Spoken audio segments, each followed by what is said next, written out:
Good morning and welcome to the new edition of Dr. Lamba's Awakening Call. We have seen a lot of controversy about the event which is completed 1 year today, the revocation of Article 370. Article 370 was incorporated to give a special status to Jammu and Kashmir, which the government last year revoked. Whether revocation was appropriate or not is a matter of dispute, but it's a historical fact that Kashmir became an integral part of India. And this anachronism, this conundrum, could only be solved by cutting the Gordian knot. It was done. People have a lot of misconceptions about Article 370. This article was incorporated despite the difference of opinion among the top leaders and gave a special status to Jammu and Kashmir. But the way it has been diluted from 1954 to 2019, when it was finally abolished, is evidence that this was not needed. As a matter of fact, it was drafted in Part 21 of the Constitution and it was termed very clearly temporary, transitional, special provision.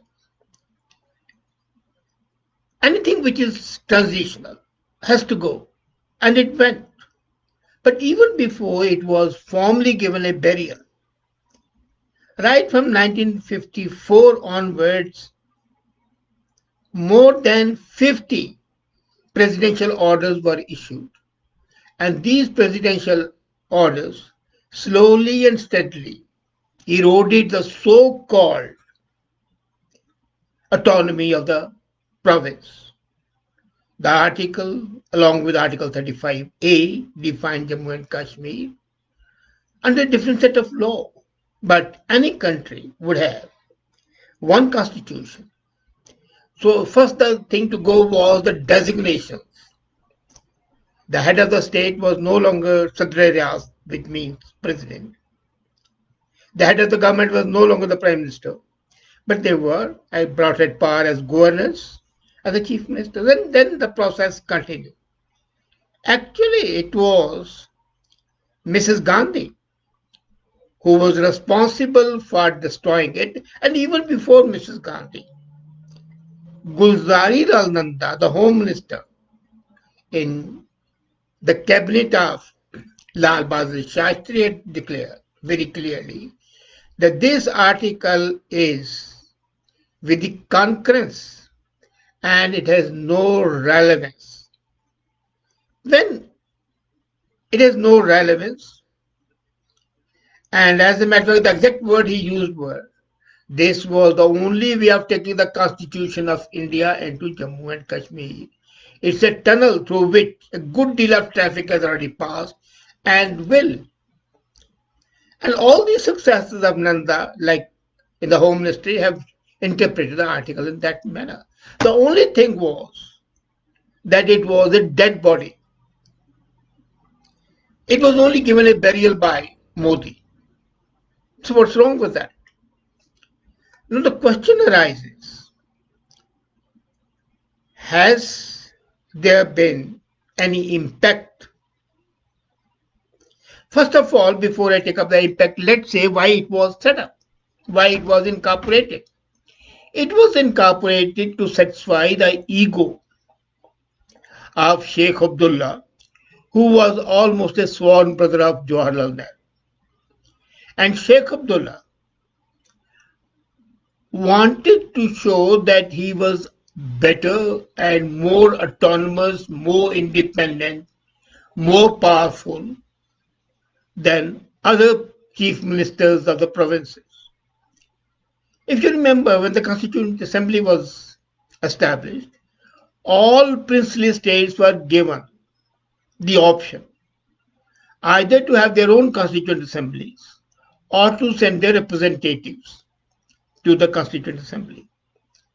Three constituent states had set up their own constituent assemblies, including Jammu and Kashmir, apart from Travancore, Cochin, Junagadh, and others. But slowly all of them said, no, it's not required because there's going to be one constitution.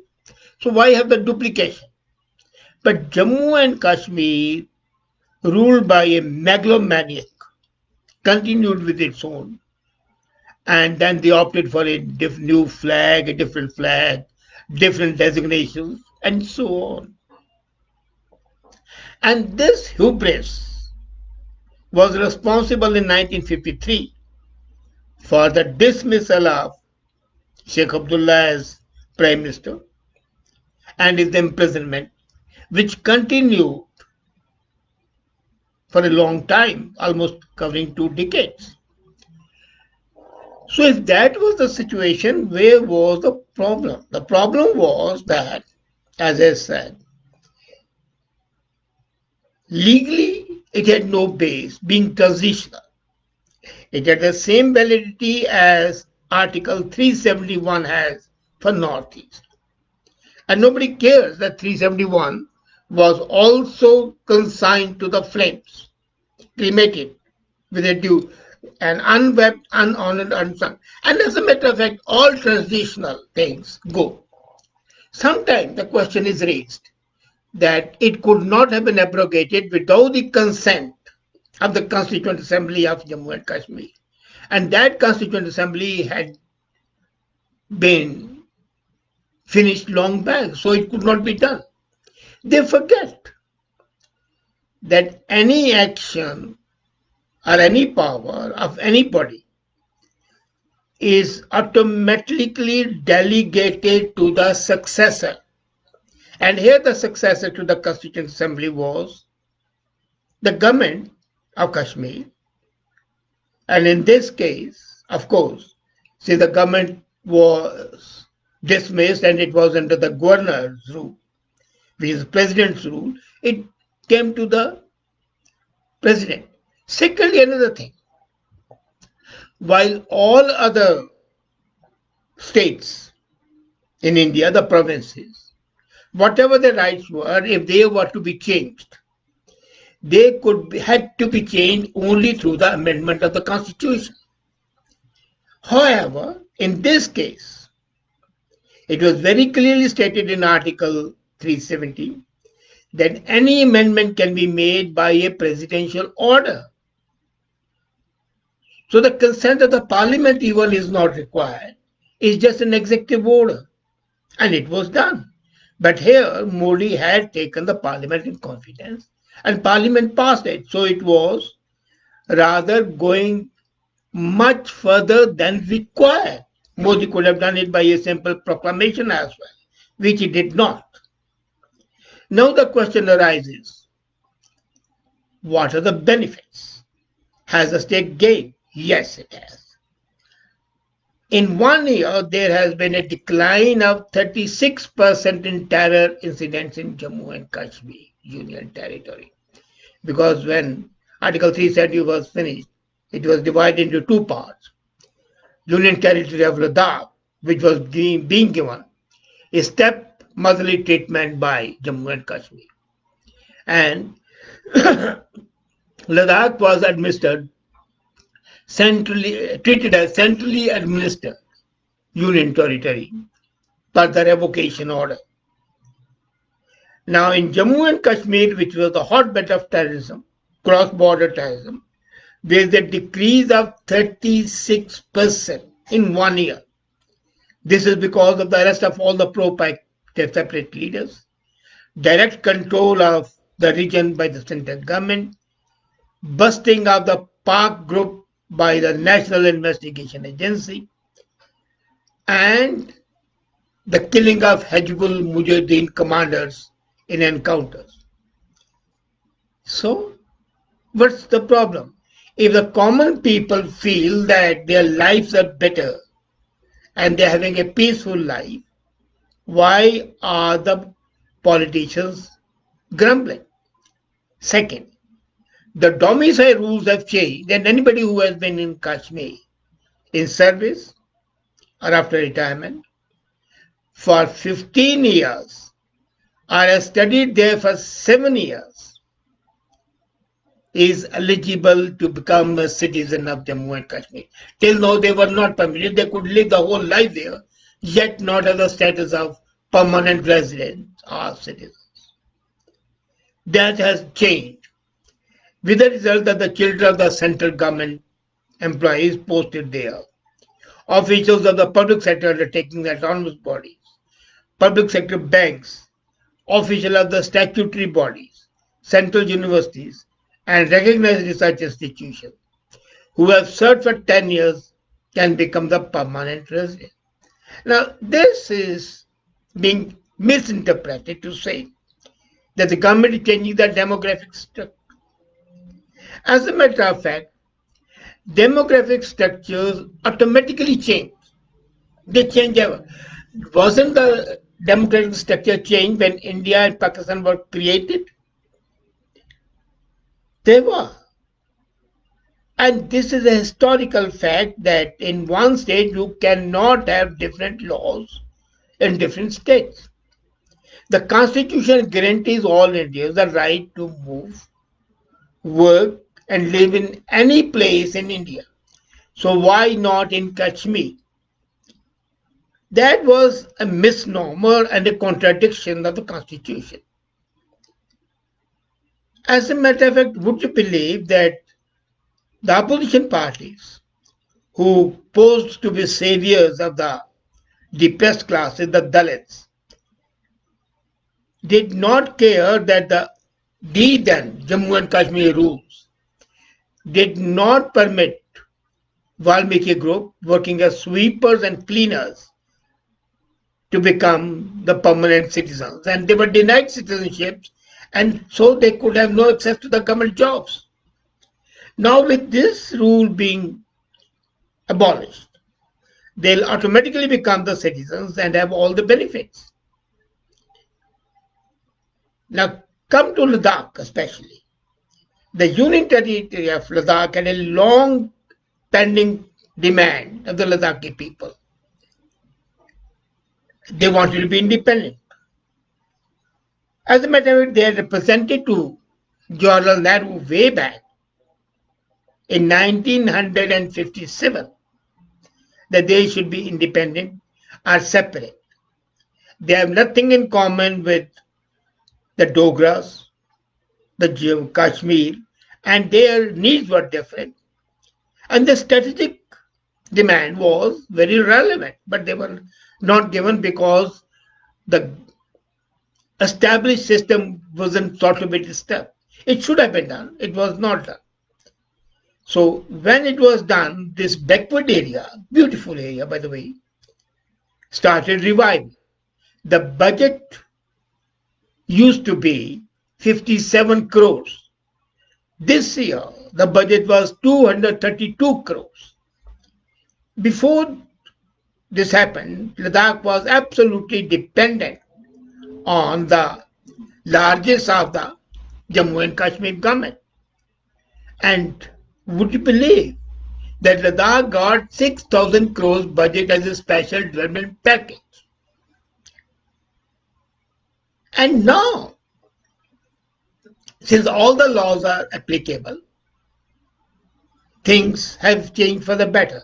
I'll come to Ladakh separately. But since the abrogation, people say that Jammu and Kashmir people have been deprived of 4G mobile network. Agreed. But what's more important? The internet network of a higher order. Tomorrow they can be demanded by not 5G. Internet is available for the basic needs and the communication. And that can be suspended as well if the need is there. And it should not be interpreted as a freedom to expression. You need not use only internet because internet can be misused as well by the terror groups. And it has been misused. So the ban on 4G, and it has impacted the businesses to some extent. But then that extent could have been there had the technological development not been there. They still would not have it. Now look at this economic development. There was no economic development in Jammu and Kashmir for the simple reason people could not buy land.